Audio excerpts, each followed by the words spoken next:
क्या होगा अगर मैं आपसे कहूं कि आधुनिक पनडुब्बियां उसी वजह से काली होती हैं जिस वजह से आपके कार के टायर काले होते हैं। ये 100% सही है, लेकिन इससे पहले कि हम गाड़ियों की बात करें, हमें सबमरीन्स और कैमोफ्लॉज यानी छलावाकरण के बारे में बात करने की जरूरत है। गाइस, परमाणु ऊर्जा के आविष्कार से पहले पनडुब्बियां वास्तव में पानी के नीचे की तुलना सतह पर ज्यादा समय बिताती थी। इसलिए ये जरूरी था कि पनडुब्बियां अपने आसपास के एटमॉस्फेयर में ढल जाएं, जो दुश्मन के शिप्स या प्लेन के लिए छलावा का काम करेगा। इसी क्रम में फर्स्ट वर्ल्ड वॉर के दौरान अमेरिका ने अपनी पनडुब्बियों को विजुअल डिटेक्शन से बचाने के लिए कई एक्सपेरिमेंट्स किए और रिजल्ट से पता चला कि एक सतह पर पनडुब्बी के लिए काले डेक के साथ लाइट ग्रे कलर का हल यानी पतवार सबसे अच्छा विजुअल प्रोटेक्शन प्रदान करता है। लेकिन 30 के दशक में एक और मुद्दा सामने आया और ये देखा गया कि जो पनडुब्बियां सतह के ठीक नीचे जलमग्न होकर चलती हैं, उन्हें उनके ऊपर से उड़ने वाले विमानों द्वारा देखा जा सकता है जब तक कि वो गहरे पानी में न चली जाएं। इसके समाधान की तलाश में अमेरिका ने एक बार फिर 1937 में पर्ल हार्बर में परीक्षण करना शुरू किया और इस एक्सपेरिमेंट के हिस्से के रूप में पनडुब्बियों को black, dark blue, purple, green और भी कई कॉम्बिनेशंस में पेंट किया गया।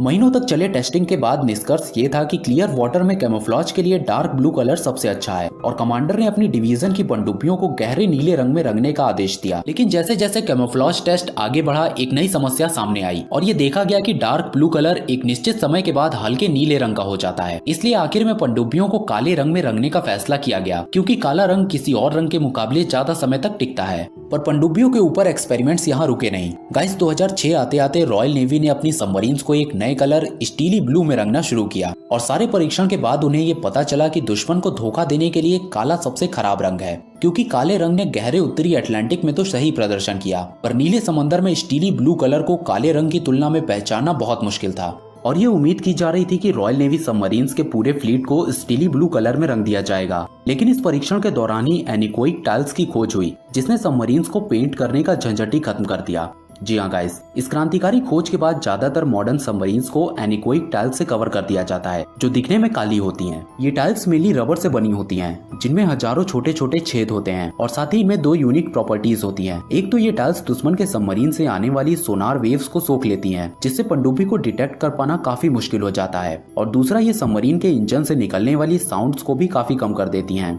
गाइस, ये टाइल्स कितनी प्रभावी हैं इसका अंदाजा आप इससे लगाइए कि 2009 में एचएमएस वैंगार्ड और फ्रेंच नेवी ट्रायम्फ अटलांटिक महासागर में लो स्पीड से ट्रेवल कर रहे थे और ये एनीकोइक टाइल्स इतनी प्रभावी थीं कि दोनों सबमरीन्स में लगे सोनार एक दूसरे को डिटेक्ट नहीं कर पाए और वे आपस में टकरा गए। पर आपके मन में ये सवाल जरूर आ रहा होगा कि जब कैमोफ्लॉज के लिए सबसे बेहतरीन कलर डार्क ब्लू होता है, तो ये एनीकोइक टाइल्स काली ही क्यों होती हैं? डार्क ब्लू या फिर किसी और कलर में क्यों नहीं होती?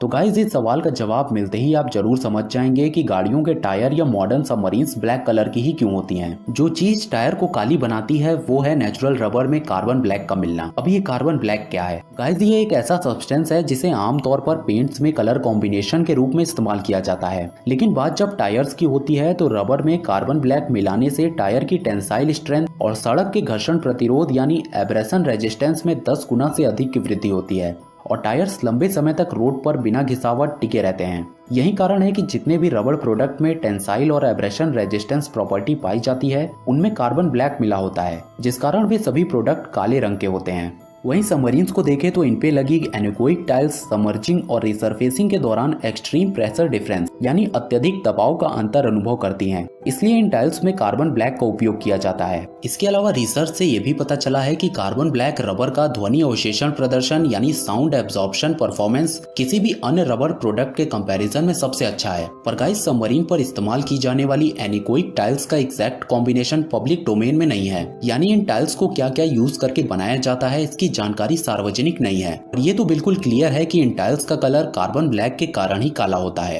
उम्मीद करता हूँ कि इस वीडियो में सबमरीन के कलर से रिलेटेड आपके हर सवाल का जवाब मिला होगा। अगर आपका कोई क्वेश्चन है तो प्लीज कमेंट करिएगा और अगर आप चैनल पर नए हैं तो प्लीज सब्सक्राइब जरूर कर लें। मिलते हैं अगली वीडियो में।